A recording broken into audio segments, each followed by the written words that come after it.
안녕하십니까? 하이델베르그 소요리 문답을 데일리 디보셔널 매일의 묵상 방식으로 살펴보는 시간입니다. 오늘은 어, 소요리 문답 제11문답 하나님의 섭리에 관한 내용을 우리가 이 번역된 교재를 쓰고 있죠. 스타미드의 Training Hearts, Teaching Minds의 화요일부터 토요일까지 에스더스의 묵상을 통하여 살펴보는 그런 대목을 함께 보도록 하겠습니다. 화요일과 수요일 내용입니다. 에스더서에 대한 소개를 하고 있습니다.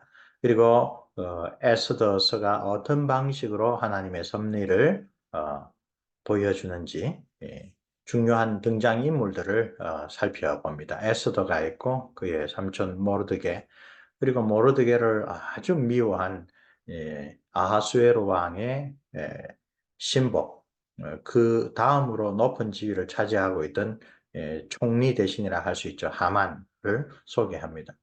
자, 섭리에 관한 제11문답을 해설하는 한 가지 탁월한 방법으로 저자는 구약의 에스더스에 기록된 하나님의 백성의 역사를 화요일로부터 토요일에 걸쳐 설명합니다.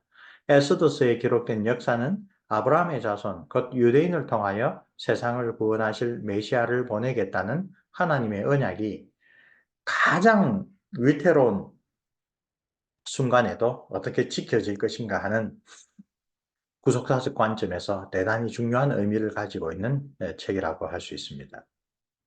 페르시아의 왕 아하수에로, 역사 가운데는, 그리스 역사 가운데는 크세스라고 알려져 있습니다.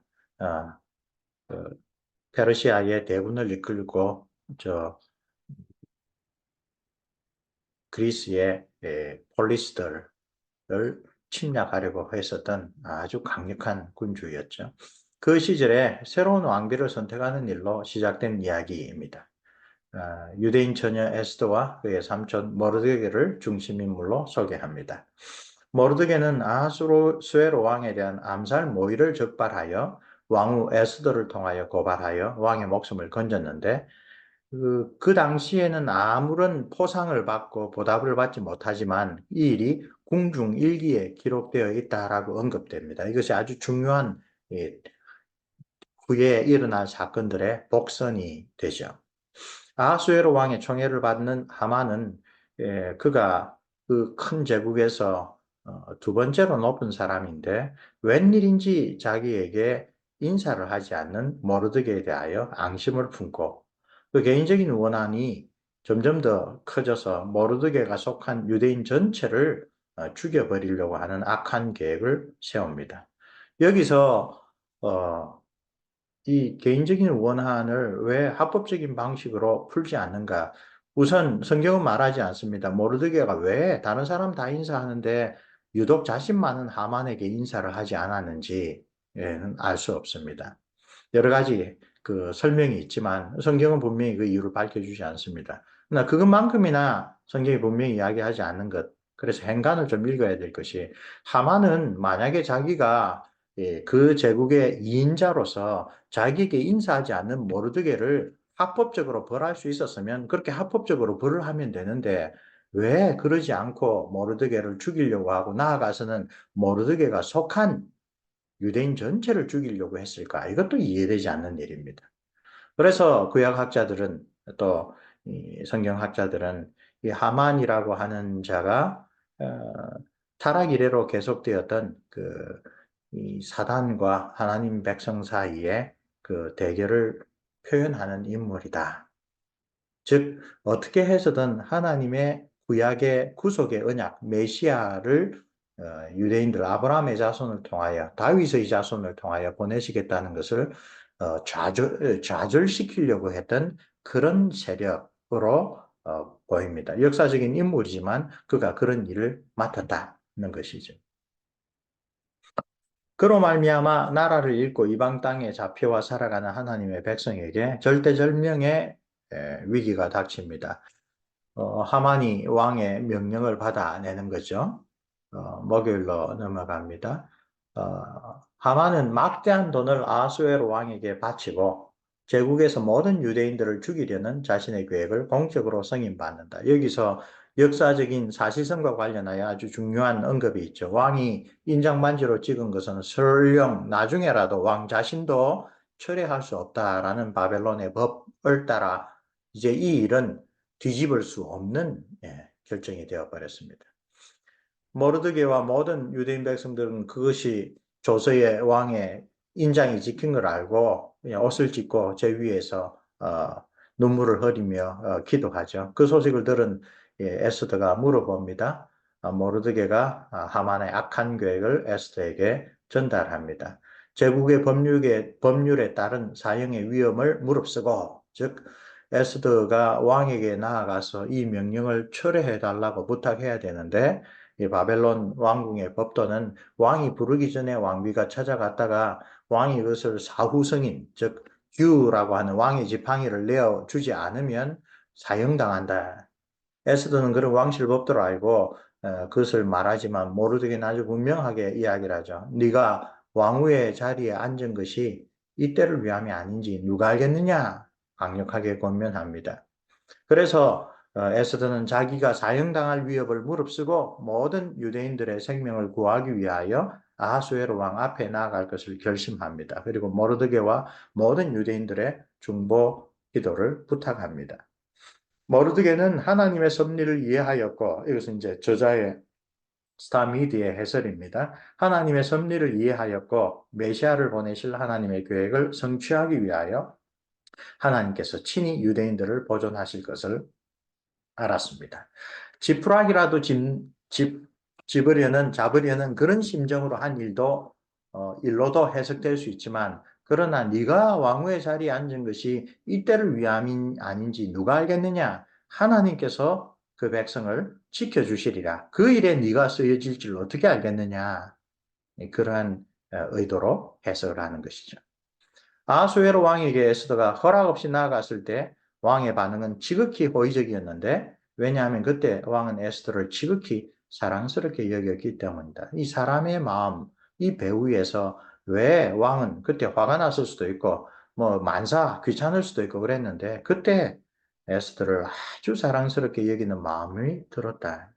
이것은 하나님의 섭리의 손길이 작용한 것이라고 볼 수 있습니다. 아까 우리 월요일에 잠언 21장에 있죠. 왕이 자기 임의대로 이야기를 하는 것 같아도 그러나 뒤에서 하나님께서 다 주관하신다. 에스더는 신중하게 누차례의 연회를 통하여 동족인 유대인을 구하려는 자신의 계획을 실행합니다. 내가 나라의 절반이라도 주겠다라고 처음 보는 순간 마음이 너무나 깊어서 그렇게 이야기를 했지만, 에스더는 아주 신중합니다. 자기가 주최한 파티에 왕과 하만을 초대합니다. 그리고 첫 번째 파티에서 아주 극진하게 섬긴 덕분에 또 왕이 좋은 이야기를 하지만 다시 한번 초대합니다. 대단히 신중하게, 대단히 정성을 다하여 준비했다라는 것을 알 수가 있습니다. 금요일입니다. 두 차례나 왕비의 잔치에 초대받은 왕과 더불어 초대받은 하만은 대단히 우쭐해졌지만, 그와 동시에 괘씸한 모르드게에 대한 적대감은 한층 더 커졌습니다.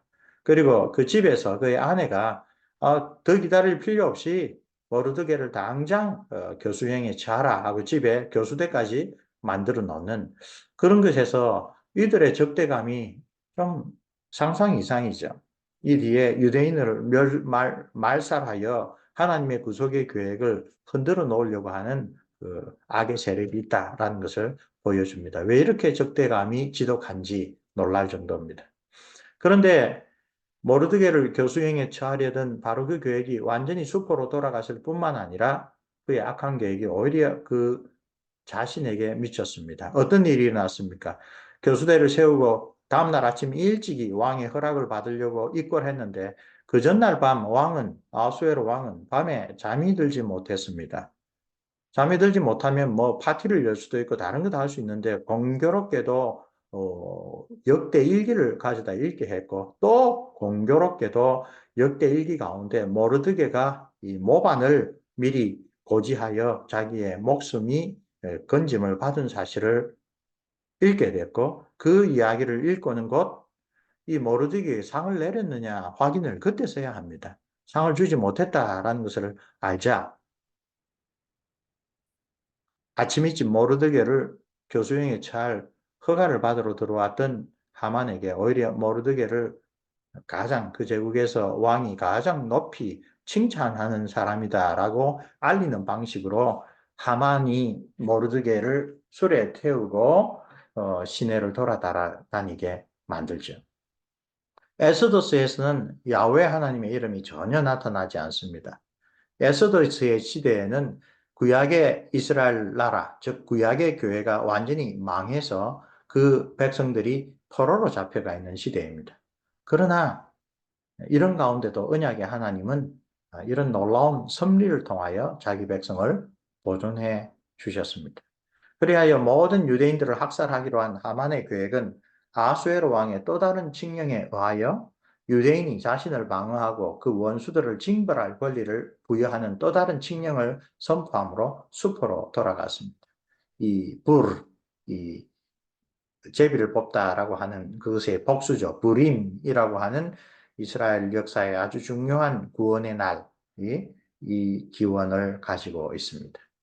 이처럼 구약의 교회가 형체도 없이 사라진 시대에도 언약의 하나님은 신실하게 자기 백성을 지키시고 구원의 계획을 이끌어 가신다라는 사실을 에스더서를 통하여 잘 보여줍니다.